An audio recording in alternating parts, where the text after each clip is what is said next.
Even though I made a promise to myself that I would make Vitaka feel defeated even once, it was actually a really difficult task to do. The accounting department was the most difficult to handle. Kaylal, you can't just rely on Excel's formula. Kaylal, can you explain why this time's shipping cost is more expensive than usual? Ehlau, if this went on, how would I be able to win against Vitaka? When the woman practically gave me no way to get back at her.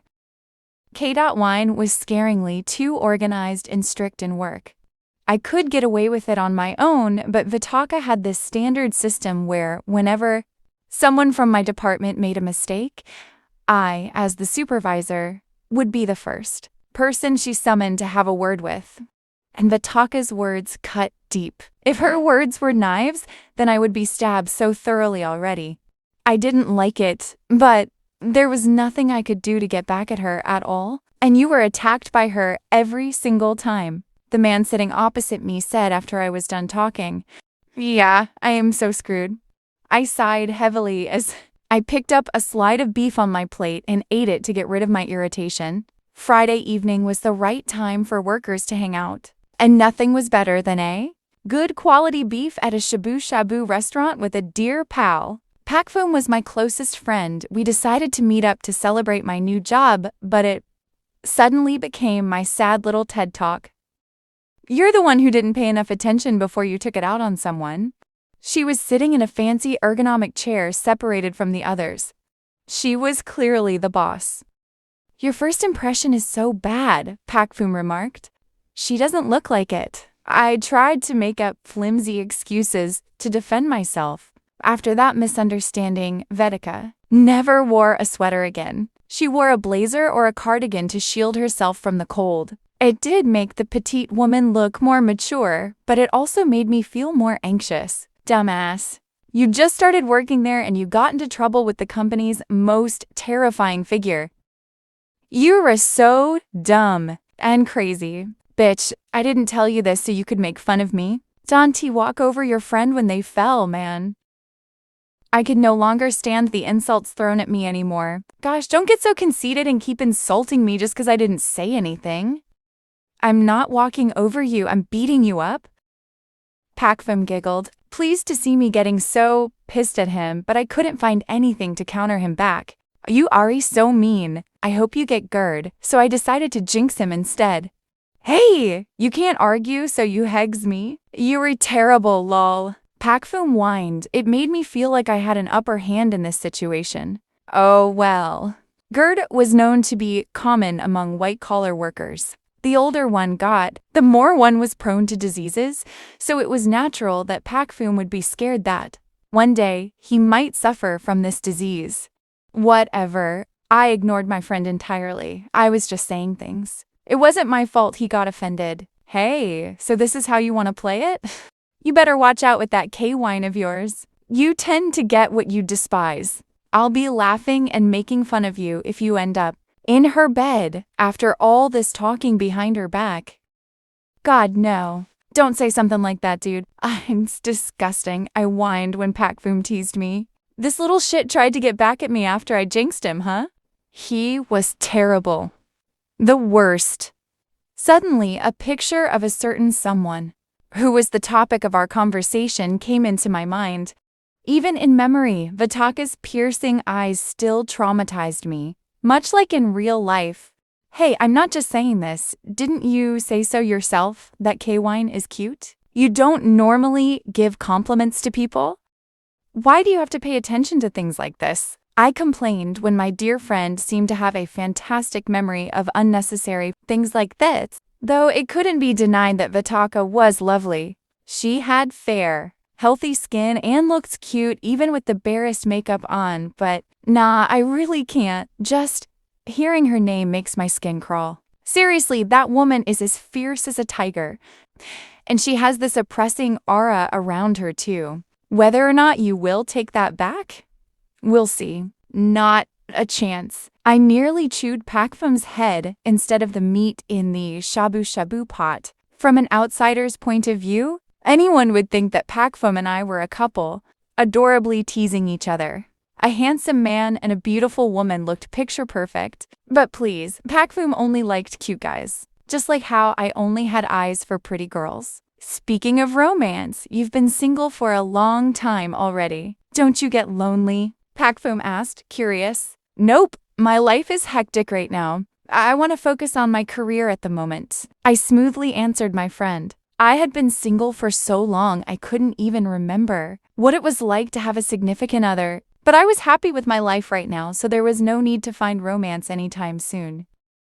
Or maybe you've finally found someone in your workplace. Pakfum annoyingly dragged each syllable. Hey, I told you not to try to get me together with her, I said sternly at my best friend who still had not stopped teasing me. What about you?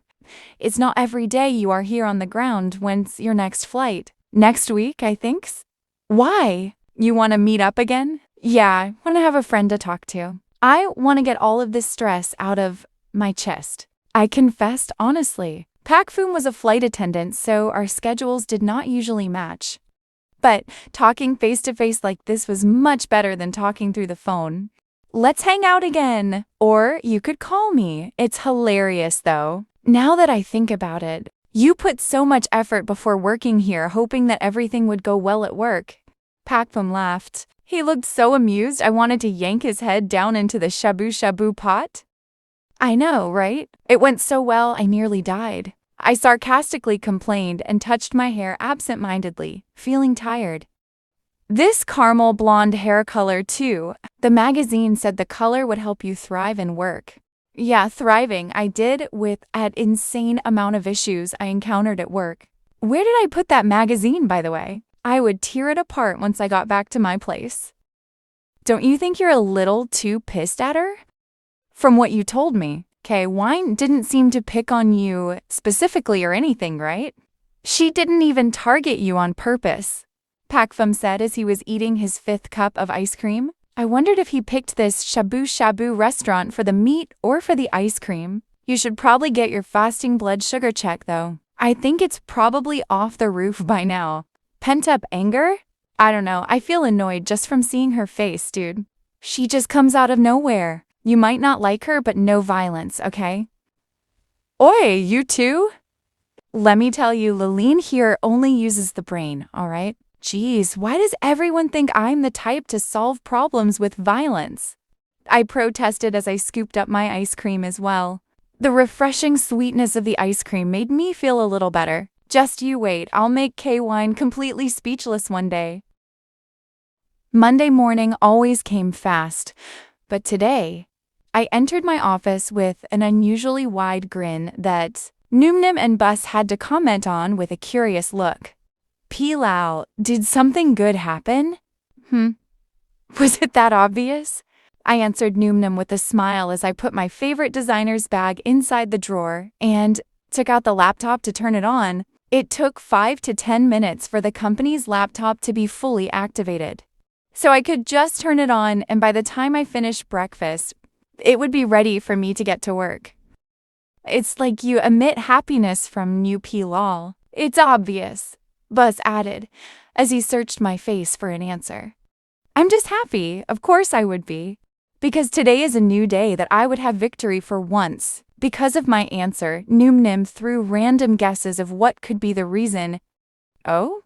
Did you go on a date on the weekend?